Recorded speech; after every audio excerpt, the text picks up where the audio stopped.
The rumor mill continues to turn. Maybe we get an inkling of what the Vikings are doing in the secondary. Welcome to the Locked On Vikings podcast.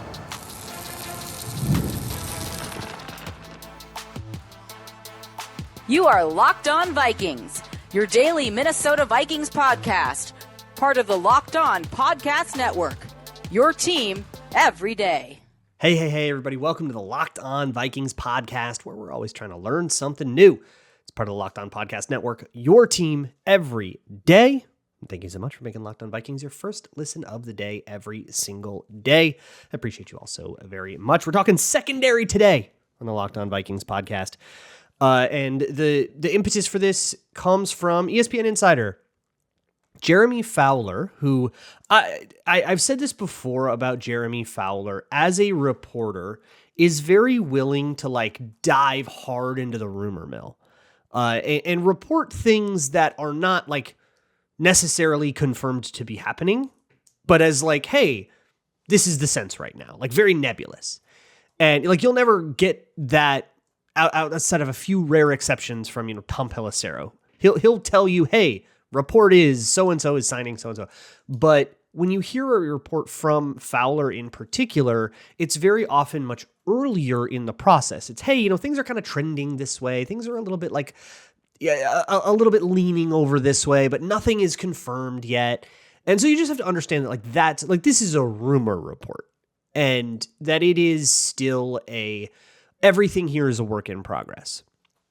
With that said, he kind of did a roundup of things he's hearing from all 32 teams. And when it came to the Vikings, there were two big things. One was that the Vikings have not made a firm determination on Sam Darnold, but that the league at large thinks that they're still going with J.J. McCarthy and letting Sam Darnold walk. That kind of matches a lot of what we heard throughout the offseason.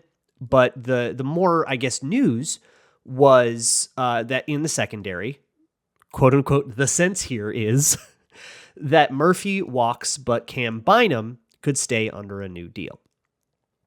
The only thing that was kind of telling me that Bynum wasn't going to stay was body language and kind of, I don't know, over analysis of quotes, which is a very, very bad way to do it and very easy to let go of that analysis when a real reporter comes in and says, actually, the vibe is here.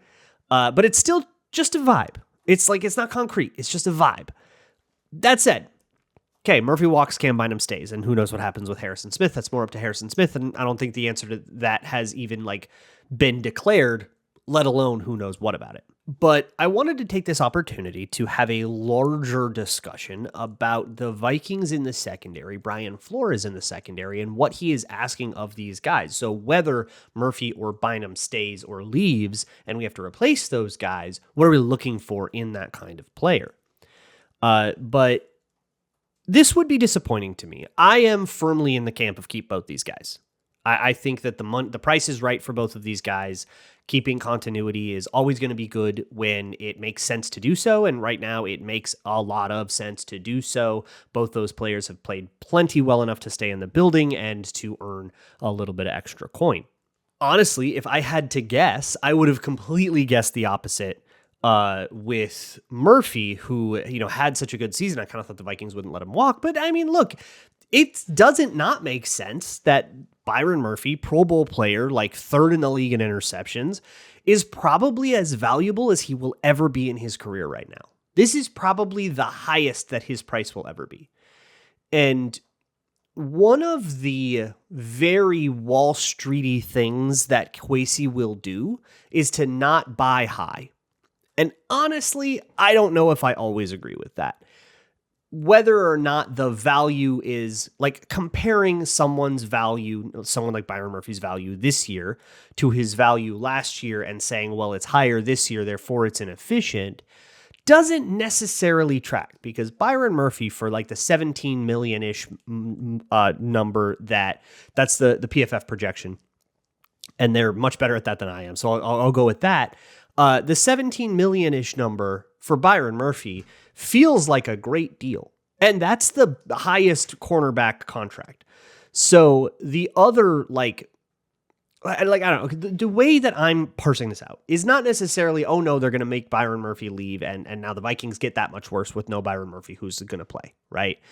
If they let Byron Murphy walk, the money that I kind of assumed that they would spend on Byron Murphy, and I even did shows on this podcast of, here's a salary cap spending plan that included that contract, that 17 whatever million contract for Byron Murphy, and made it work, and it was fine. So that money's earmarked. If they let him walk and they decide to go get a different corner in free agency at a similar price, it's a different name, and it's another guy that I bet we can get excited about, because there's a lot of names that I could still get very excited about. So I got my coat pre-planned, man. I'm good. We're going to be all right.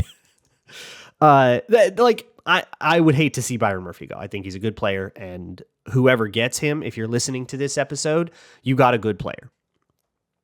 But if that means the Vikings walk away with like DJ Reed instead and maybe even spend less on him, like, I can at least see that and appreciate that vision. But I do just want to caution against the idea of, like, when you see players as stocks, which Kwesi has very proudly spoken in that context. When you see players as stocks, you might accidentally trick yourself into kind of balking at a player at the peak of their value, which means they're playing their best football right now. And you might sort of scare yourself away from getting the best that a player has to offer at a given point in his career. And you got to just be careful of, like, not doing that. As for Bynum, again, the thing that made me kind of feel like he was going to walk was, like, very nebulous. It was like, I don't know, he kind of looked really sad walking away from that Packers game, which was the last US Bank Stadium game. But, like, that could have been that, hey, this is maybe his last game in Minnesota. This could be that he doesn't know whether or not it's his last game in Minnesota. So, just to be safe, say goodbye. So I reiterate, I have no issue kind of going with, okay, here's a nebulous report that's probably better than, like, my body language read on highlight videos. And so, okay, let's say, all right, so Bynum is staying, whatever that extension will look like. Perhaps we make a whole episode out of how contract extensions are made using kind of Cam Bynum as, like, a focal point. But when we see that rookie contract expiring sort of free agent, he gets that deal, that does tend to be a little bit more team friendly, which is nice. And it tends to be a little bit nicer. It tends to age well, is what I'm getting at. Because of the way Brzezinski does contracts, with the first 2 years being very manageable cap hits, and then the third year being a reasonable cap hit that you can get out of if it's a disaster, but it's painful to do so. And then for the fourth and fifth year, if they even exist, are usually like very cuttable or restructurable, or like very, very, very, very flexible. And when you have a player like Bynum, who probably would command a reasonable free agent market if he did hit the market, but who wants to stay, who very clearly loves it in Minnesota, who's phenomenal as a locker room presence, and honestly has the makings of a long-term leader of the Vikings. I mean, this guy's got absolutely, like, captain material, So I can see why the Vikings would be really motivated to keep him around, whether or not you stick with Flores. Everybody needs a safety. And that's going to be the next thing to talk about, which is what the Vikings need from defensive backs from the Flores defense. We'll start with corners. We'll then go to safeties. And if these two guys do end up leaving, like if they stay, then then we're familiar and we probably don't need that. But if they leave and we don't know who's coming next and we need a standard to compare it to, it's probably good to kind of lay the foundation of what the Vikings use defensive backs to do and what kind of skill sets we're looking for from them. So that will be the rest of the show here on Locked On Vikings. Today's episode of Locked On Vikings is brought to you by LinkedIn Jobs. As a small business owner, or maybe somebody who manages hiring for a larger firm, you know that your work never ends when the clock hits 5. You're constantly thinking about what you can do to make things better for your business. It's always on your mind around the clock, and that means that you're always thinking about hiring when hiring comes up. And at this kind of early season, Q1 time of year, you need to think about hiring. Everybody's got their goals, right? So when you clock out, LinkedIn clocks in. LinkedIn makes it easy to post your job for free, share it with your network, and get qualified candidates all in one place. They also have a new feature that can help you write job descriptions and then quickly get your job in front of the right people with deep candidate insights. And if you add the hiring frame, the hashtag hiring frame to your profile picture, you can double your reach to qualified candidates. No wonder 72% of small businesses say LinkedIn helps them find high quality hires. Post your job for free at linkedin.com/lockedonnfl. That's linkedin.com/lockedonnfl to post your job for free. Terms and conditions apply.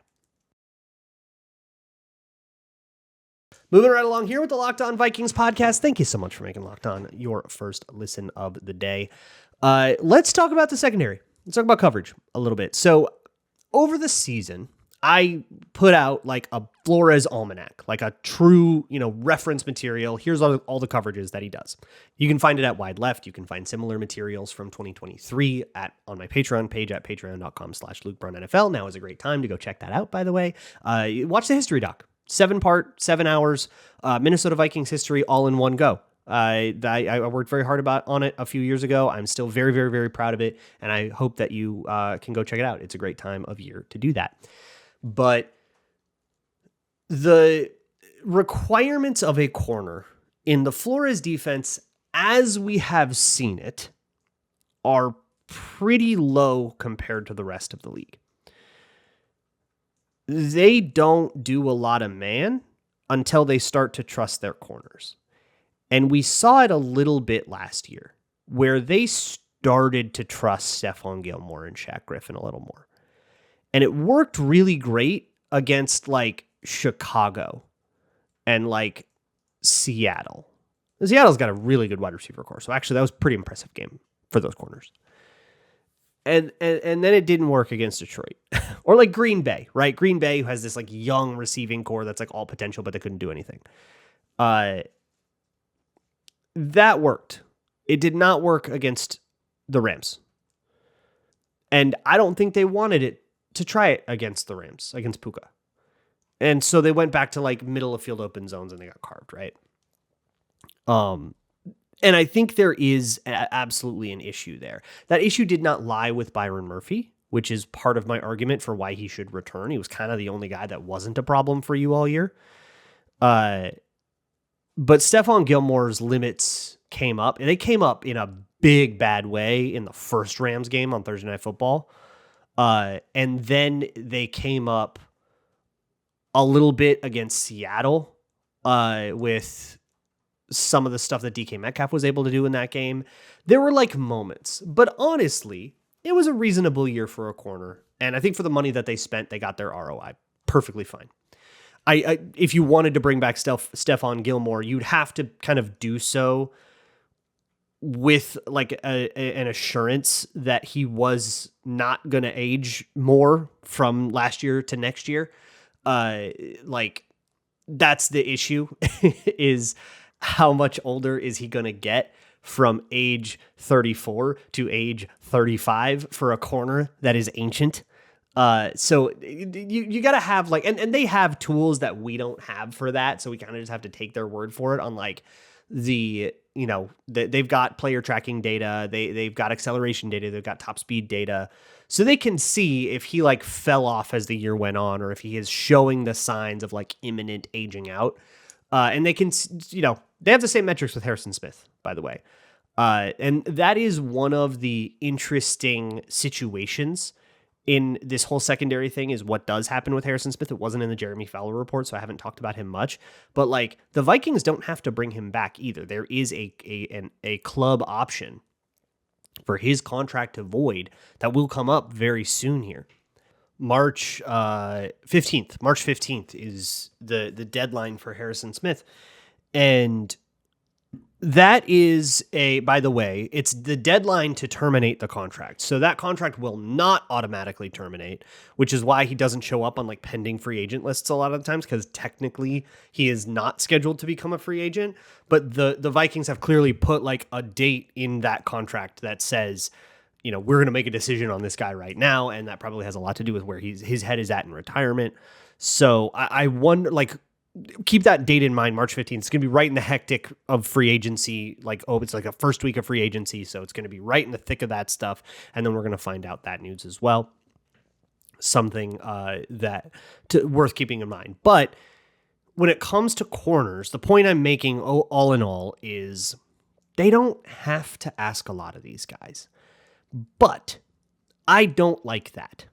I would love if the Vikings could do more man coverage, but it's not a decision you make until you have the guys in the building. I don't think you can approach free agency and say, we want to do more man coverage. Let's get man coverage guys.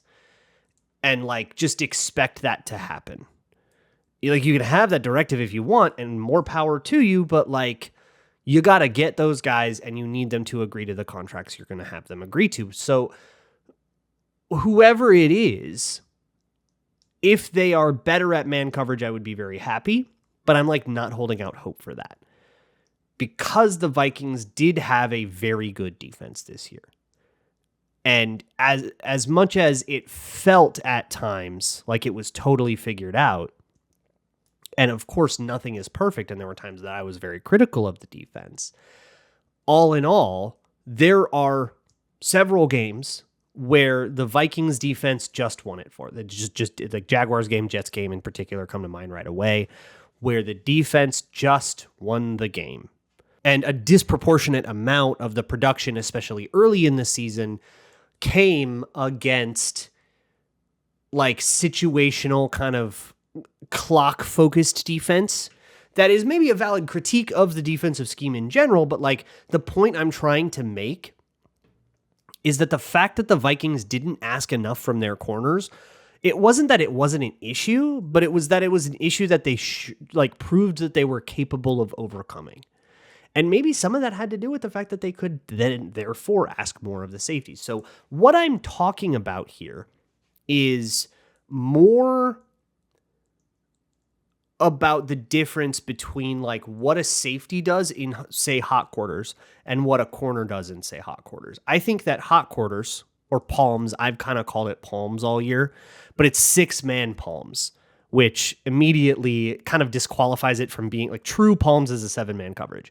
But it's palms, but 6. So that is the coverage that you saw a lot, where you had 2 linebackers or, Dallas Turner types backing off the line of scrimmage, Van Ginkel or whatever, who had middle hook zones. So they would kind of cover around the hash, but they wouldn't go out to the flat, which was a very key difference from 2023, where they would have that guy go threaten at the line of scrimmage, then back off to the flat. And that was a really hard assignment, and teams could basically, the Bengals could just throw Joe Mixon out to the flat and Harrison Phillips would never catch him.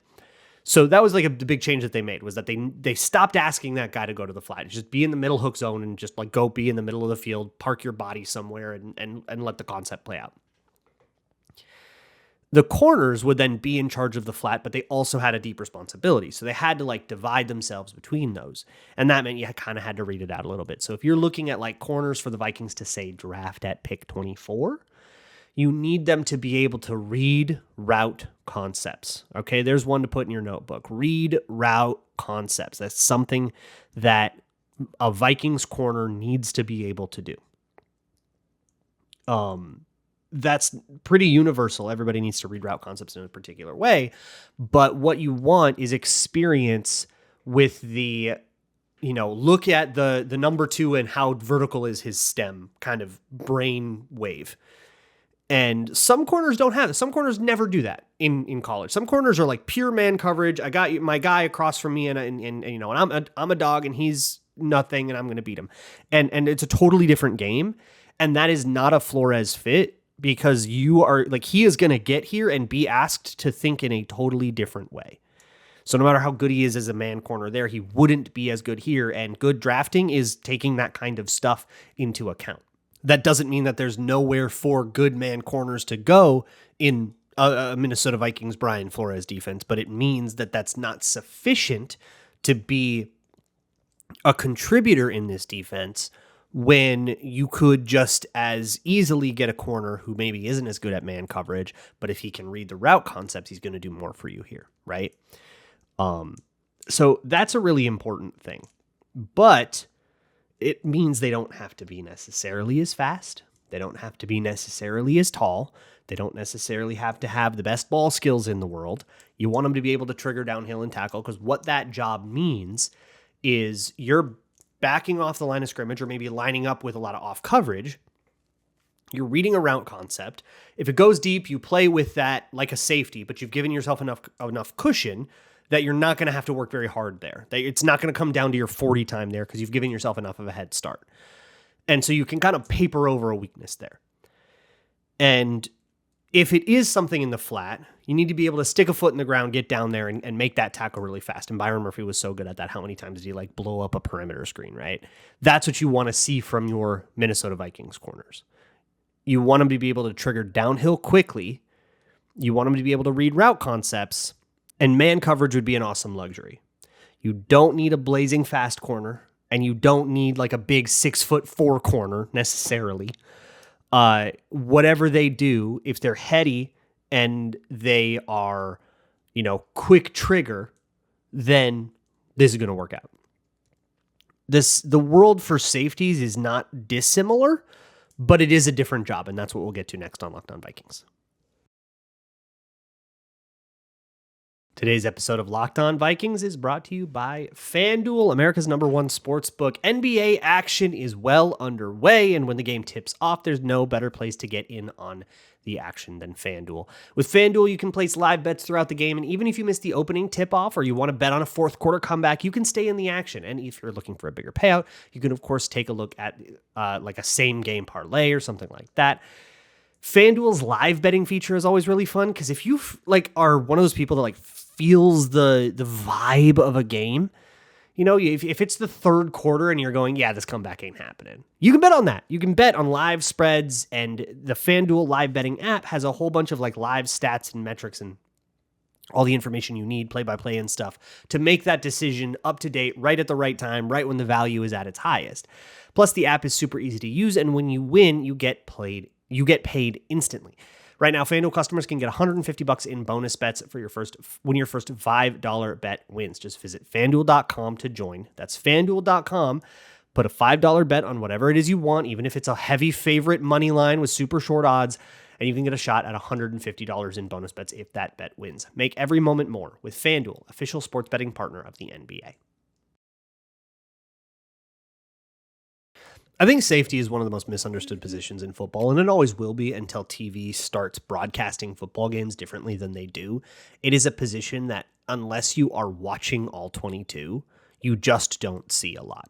The only way to see what happens to a safety on a given play is to watch all 22, because it is not on your TV on Sundays. It's just, they are out of frame.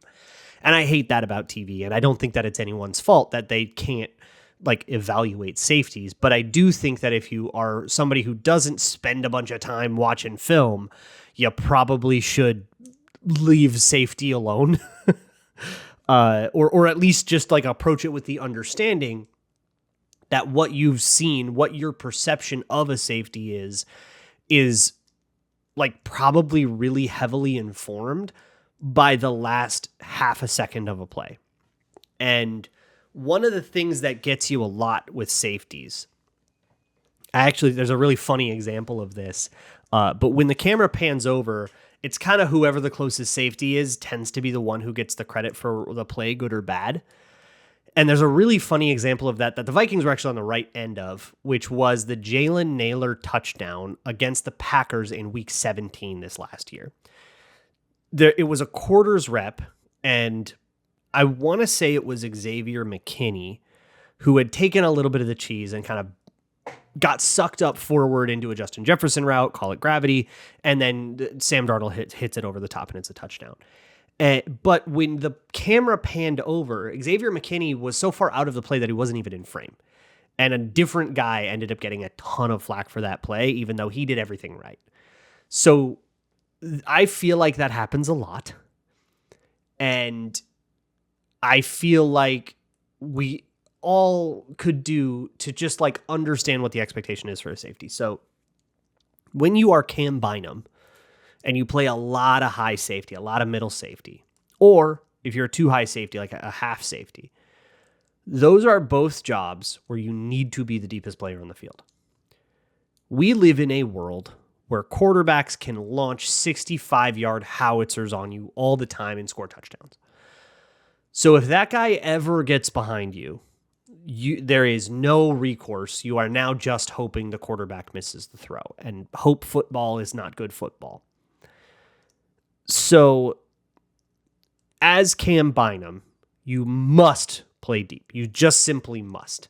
And if something gets caught in front of you, you kind of just have to eat that. And other facets of the coverage are designed to make it so that that shouldn't be the case. So I can't think of a time this year where Bynum screwed that up. You can think of times where maybe he played too deep. And I do think that there does come a point where you have parked yourself so deep that you've taken yourself out of the play and you're hanging your other teammates out to dry and there's too much space. And I do think that Bynum maybe did that a little bit. But of all of the players in the secondary, every single one of them, I would argue that Cam Bynum was least often the problem. That consistency makes me very excited to hear that for not the first time this offseason, that they're working on an extension with him. That's a very consistent player, but at a role that a lot of people can be consistent. All you got to be is conservative. You don't have to be the fastest guy. You don't have to be the tallest guy. And for Bynum, who is not as often on the line of scrimmage, you don't have to be the bulkiest guy. You just have to be smart. And Cam Bynum is smart. It's much simpler than that, especially when we get to quarters, where Bynum has to then, again, you got to be able to read routes. You got to be able to read concepts, read stems, read route stems. Is this vertical or is this not vertical? A lot of the coverage rules are based on, is that route going deep or is it breaking off shallow? And you have to understand the body language of receivers when they're doing that kind of stuff. And you have to understand like the tendencies of receivers. And if you can do that, you can start jumping things and making plays. The interceptions that Cam Bynum got this year, a lot of those were overthrows, right place, right time. But when you're a part of a bracket and you're playing over the top of a player, part of that responsibility is being opportunistic about an overthrow, right? Tips and overthrows, we got to have those. And Bynum was pretty good at that. So what we need from a safety in the Bynum position, in the world where Bynum leaves, what we need instead is not going to be a particularly unique skill set, but it's a vital one because you need someone smart. And that probably means that you can't just like grab a third-round rookie and put him in, and it probably means you can't cheap out, but you can maybe get like an old guy. And like, yeah, Harrison Smith did this job well too when it was his job to do. You can get somebody who is not the athlete that they used to be or something like that. And if you want to do the discount thing, that's probably how you can go find it. But keeping Cam Bynum in the building from a personal perspective and just from a kind of like just a little bit of a linchpin of the defense kind of perspective, just that over-the-top presence that enables everybody else to do their jobs is absolutely going to be worth the bang for your buck. So I'm a big fan of it. Tomorrow is Forno Friday, so we're going to get into some draft stuff. I will talk to you then, and we'll have Forno back on. I will see you then, and as always, Skull.